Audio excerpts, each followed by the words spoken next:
The primary threat facing rhinos today is poaching. Endangered rhinos throughout Africa and Asia are slaughtered for their horns, which are used in Chinese traditional medicine and in the Middle East to make ceremonial daggers. Rhino horn is traded throughout the world on the black market, fetching enough money to fuel illegal trade.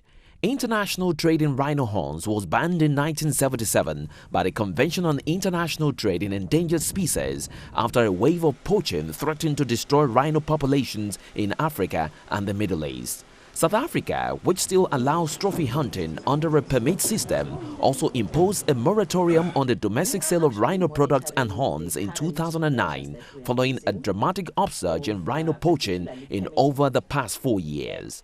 The situation has become so grave that the South African government deployed the army in April this year in the hard-hit Kruger National Park, which has lost 169 rhinos this year, and soldiers have brought down poaching fatalities but have pushed hunters onto private reserves. Rhino farmer John Hume, owner of Morrisdale Game Ranch in the vicinity of Kruger National Park, has been dehorning his rhinos for the last 3 years after poachers had targeted his farm. All his rhinos have been dehorned since then. However, he believes the recent anti-poaching efforts by the government in the nearby Kruger Reserve have driven poachers to his farm again. 2 rhinos were killed by poachers within the month. Ironically, those 2 rhinos have recently been dehorned. We have had a recurrence of poaching here, so we will have to dehorn our rhinos even more often and triple up on our anti-poaching. We believe that it's because the Army has had a lot of success in the Kruger National Park with poachers, and we are told that probably those poachers are not having an easy time in the Kruger Park anymore. South Africa holds about 93% of the African population of white rhino and critically endangered black rhino. The current white rhino population there is about 18,000, with approximately 1/3 living on private land.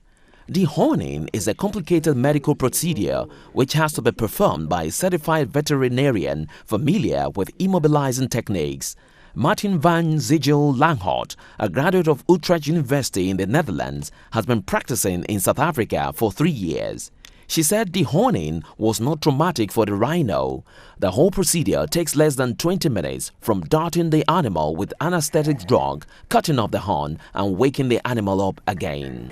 Rhinos are very sensitive for hearing, so we always make sure they don't hear and don't see. It's not very invasive for the animal, and it only has to happen around every 2-3 years. And the rhino is much safer without a horn, unfortunately, these days. It's horrible, we have to do it, but it really helps them to be safer. Farming the rhino for its horn has raised a lot of controversy around the world, with some conservationists claiming that selling parts from captive bred creatures would not result in a halt of illegally traded animal parts and would instead fuel demand.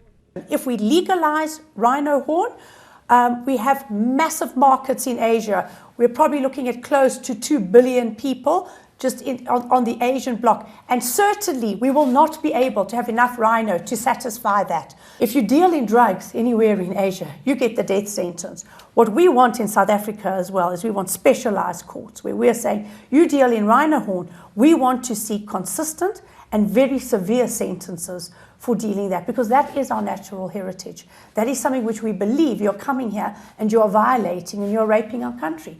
And we're not going to simply stand back as South Africans and allow this to continue happening. The rhino horn is predominantly sold to buyers in the East. Since ancient times in China, the most important use of rhino horn has been as an antipyretic medicine to reduce fever. Powdered rhino horn is traditionally classified as a cold drug, indicator for heart diseases and thus suitable for cooling the blood and counteracting toxins. It is believed to be effective in reducing persistent high fevers, aiding in blood clotting, and as a tranquilizer. More recently, there have been claims of it having the ability to cure cancer. It is not, despite many misconceptions, used as an aphrodisiac.